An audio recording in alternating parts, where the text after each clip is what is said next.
नमस्कार दोस्तों। आज के इस कालखंड में आपका स्वागत है।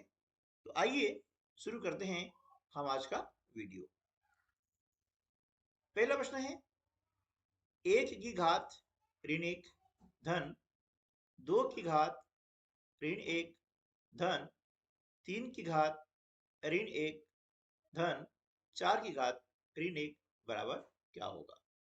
ठीक है, देखिए, जब भी किसी संख्या की घातांक ऋणात्मक होती है, यानी वहां पर आधार कुछ भी हो सकता है, तो घातांक को सबसे पहले हम क्या करेंगे, धनात्मक करेंगे। ठीक है ना। और धनात्मक घातांक को करने के लिए हम क्या करेंगे, जो आधार है उसका हम करेंगे व्युत्क्रम। ठीक है, जैसे एक की घात ऋण एक है ना। अब इसका बटा कुछ नहीं, मतलब एक है। ठीक है, जिससे क्या हो जाएगा, एक बटा एक, यानी इसकी घात एक ही हो जाएगी। ठीक है, और ये घात हो जाएगी धनात्मक धन। अब देखिए, दो की घात ऋण एक का मतलब क्या हो जाएगा, एक बटा दो। ठीक है, क्योंकि ये जो आधार है इसका हो जाएगा रेसिप्रोकल यानी व्युत्क्रम। एक का व्युत्क्रम एक ही होता है। ठीक है, इस प्रकार से धन तीन की घात ऋण एक है, तो तीन का व्युत्क्रम क्या हो जाएगा, एक बटा तीन। धन चार की घात ऋण एक है, तो चार का व्युत्क्रम हो जाएगा एक बटे चार। ठीक है, यदि मान लिया जाए कि यहाँ पर कोई भिन्न है, जैसे दो बटे तीन, और इसकी घातांक यदि ऋण एक है ना, तो इसका मान क्या आ जाएगा, दो बटे तीन का रेसिप्रोकल होता है तीन बटा दो, इस प्रकार से। ठीक है, और घातांक एक के अलावा अन्य कोई संख्या होती है तो वह घातांक इस प्रकार से यहाँ इसके ऊपर लग जाएगी, क्योंकि घातांक एक हम लिखते नहीं है। यदि मान लिया जाए यहाँ पर ऋण दो है, तो यहाँ घातांक दो हो जाती है। ठीक है, तो सबसे पहले हम क्या करेंगे, ऐसे प्रश्न हल करने के लिए घातांक को धनात्मक कर लेंगे। अब हम देख रहे हैं कि यहाँ पर एक भिन्न है और भिन्नों का जोड़ है, तो भिन्नों का जोड़ करने के लिए हम इसके जो हर होते हैं इनका निकालते हैं एलसीएम, यानी लघुत्तम समापवर्तीय। तो दो तीन और चार का हम निकालते हैं एलसीएम, यानी लघुत्तम समापवर्तीय, इस प्रकार से। ठीक है, दो एकम दो और तीन एकम तीन। अब ये जो गुणनखंड है इनकी गुणा कर देंगे, दो दूनी चार और चार तिया बारह, ये हमने बारह लिख दिया। अब एक का भाग लगाते हैं बारह में, तो बारह बढ़ जाता है, ये लिखा हमने बारह। इसमें जो अंश है इसका हम गुणा कर देते हैं, अंश एक है, इसका हमने इस प्रकार से गुणा कर दिया। ठीक है, धन का चिन्ह है, ये धन का चिन्ह लगा दिया। अब दो का भाग लगाते हैं बारह में, छह बार जाता है, हमने लिखा छह, गुणा हर एक है, एक लिख दिया। धन तीन का भाग लगाते हैं बारह में, तो चार बार भाग जाता है, चार लिखा, गुणा अंश एक है, एक लिख दिया। धन चार का भाग लगाया हमने बारह में, तीन बार भाग जाता है, तो तीन लिखा, गुणा अंश। ठीक है, इसकी प्रोसेस है। जब हमें प्रोसेस समझ में आ जाती है तो हम डायरेक्ट इसका गुणा कर सकते हैं और लिख सकते हैं। ये सिर्फ उन बच्चों के लिए है कि जो गणित विषय में कमजोर है और गणित को कठिन मानते हैं। गणित कठिन नहीं है, बस उसकी सही प्रोसेस हमें याद होनी चाहिए। अब गुणा कर लेंगे, बारह एकम बारह, धन छः एकम छः, धन चार एकम चार, धन तीन एकम तीन बटे बारह। अब इनको जोड़ लेंगे, बारह और छः अठारह, अठारह और चार बाईस, बाईस और तीन कितना हो गया, पच्चीस बटे बारह। ठीक है, तो इस व्यंजक का मान क्या हो गया, पच्चीस बटे बारह। इस प्रकार से विकल्प बी इस प्रश्न का सही उत्तर होगा। अगला प्रश्न है, तीन की घात दो धन चार की घात शून्य धन पांच की घात ऋण एक, इसका मान क्या होगा। ठीक है, तो ये तीन की घात दो, इसका मतलब क्या हुआ कि तीन गुणा तीन, यानी जो आधार है उसका आपस में गुणा हम करते हैं कितनी बार, जितने की घातांक है। कितना हो गया 9, यानी इसका मान हो गया 9। ठीक है, अब 4 की घातांक 0 है, इसका मान हो जाता है 1। संख्या कोई सी भी हो, यदि उसकी घात 0 है तो उसका मान सदैव 1 होता है। जिसे 1 से घातांक 0 आ गई है, इसका मान भी 1 होगा। और यदि 1000 है और इसी घातांक भी 0 है तो इसका मान भी 1 हो जाता है। ठीक है, तो आधार कुछ भी हो, लेकिन यदि घातांक 0 है तो उसका मान हमेशा 1 होगा। धन 5 की घात ऋण 1, यानी घातांक ऋणात्मक है, इसलिए आधार जो है इसका हम करेंगे रेसिप्रोकल व्युत्क्रम, तो हो जाएगा 1/5। ठीक है, अब इसको हम हल कर लेते हैं। 9/1 धन 1/1 धन 1/5। तो हम देख रहे हैं कि यहाँ पर इनका एलसीएम निकालेंगे तो 5 ही आता है ना।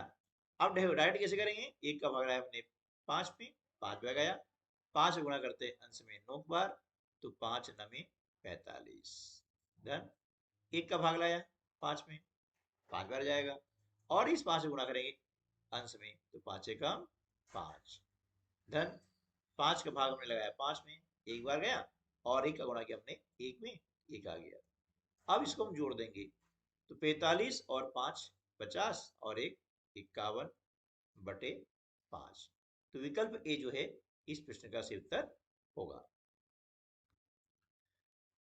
अगला प्रश्न है, एक समदशभुज के अंतः कोणों का योग कितना है। ठीक है, समदशभुज यानी इसमें 10 भुजाएं हैं, वे समान हैं। ठीक है, और इनके अंतः कोणों का योग है, यानी ये क्या हो गया है, बहुभुज हो गया है।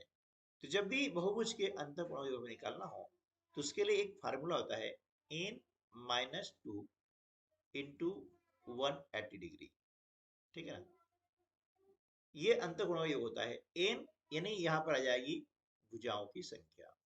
जो भी बहुभुज है उसमें कितनी भुजाएं हैं, है ना, तो उन भुजाओं की संख्या को हम बोलते हैं n। ठीक है, तो n का मतलब क्या हो गया है, भुजाओं की संख्या, है ना, नंबर ऑफ साइड्स। अब यहाँ 10 भुज है, यानी 10 ऋण 8 गुणा 180। ठीक है ना, अब 10 में से हम 2 माइनस करते हैं तो 8 आता है। तो 180 में जब हम 8 गुणा करेंगे कितना जाएगा, 809 शून्य, 8 बटे 64 के 4 हासिल का 6, 8 एकम 8 और 4 14, यानी 1440°। विकल्प डी जो है इस प्रश्न का सही उत्तर होगा। अगला प्रश्न है, यदि किसी घन के केवल एक किनारे को दोगुना कर दिया जाता है तो इसका पृष्ठ क्षेत्रफल कितने गुना हो जाएगा। अब देखिए यहाँ पर हम दिया है घन, है ना, और घन के एक किनारे को दुगुना करने को कहा गया है। तो ध्यान दीजिएगा कि घन में जितने भी किनारे होते हैं वे सब होते हैं बराबर, क्योंकि घन में लंबाई, चौड़ाई और ऊंचाई एक जैसी होती है, तभी इसी आकृति का नाम है घन। यदि इनमें अंतर आ जाएगा तो घन नहीं होगा, वो हो जाएगा घनाभ। ठीक है, तो इसके पृष्ठ क्षेत्रफल कितने गुना हो जाएगा ये हमें बताना है। तो देखिए जो घन होता है, अब घन का जो पृष्ठीय क्षेत्रफल निकालते हैं, घन के साथ देखिए ये इस प्रकार से घन आता है। मैं एक तरफ आकृति आपको बना के दिखाता हूँ इस प्रकार से, है ना, ये इस प्रकार से, है ना। तो इसमें आप देख रहे हैं कि ये लंबाई, ये चौड़ाई और ऊंचाई तीनों बराबर है। इसमें 6 पृष्ठ होते हैं और प्रत्येक पृष्ठ का क्या होता है, वर्गाकार होता है।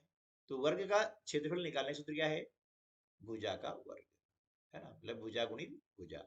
अब चूंकि इसमें 6 पृष्ठ होते हैं इसलिए इसमें हम 6 का गुणा कर देते हैं, तो ये सूत्र क्या हो गया, घन के, है ना, पृष्ठ क्षेत्रफल ज्ञात करने का सूत्र हो गया है।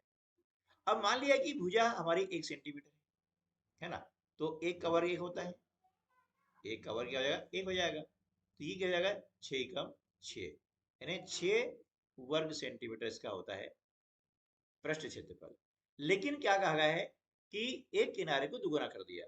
अब किसी भी किनारे को दुगुना कर देंगे तो इसके क्या है, सारे किनारे बराबर होते हैं, इसलिए एक का हमने दुगुना कर दिया तो 2 का वर्ग कितना हो गया, है ना, 2 का वर्ग होता है 4, तो कितना हो गया, 6 चौके 24 वर्ग सेंटीमीटर।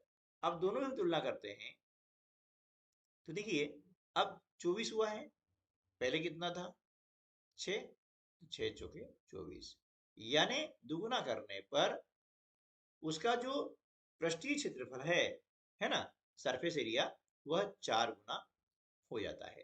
तो विकल्प सी इस प्रश्न का सही उत्तर हो जाएगा। पांचवा प्रश्न है, निम्नलिखित में से कौन सी सर्वसमीका नहीं है? देखिए इसमें कौन सी सर्वसमीका नहीं है? ए धन बी गुणा ए ऋण बी बराबर होता है ए वर्ग ऋण बी वर्ग, ये सर्वसमीका है।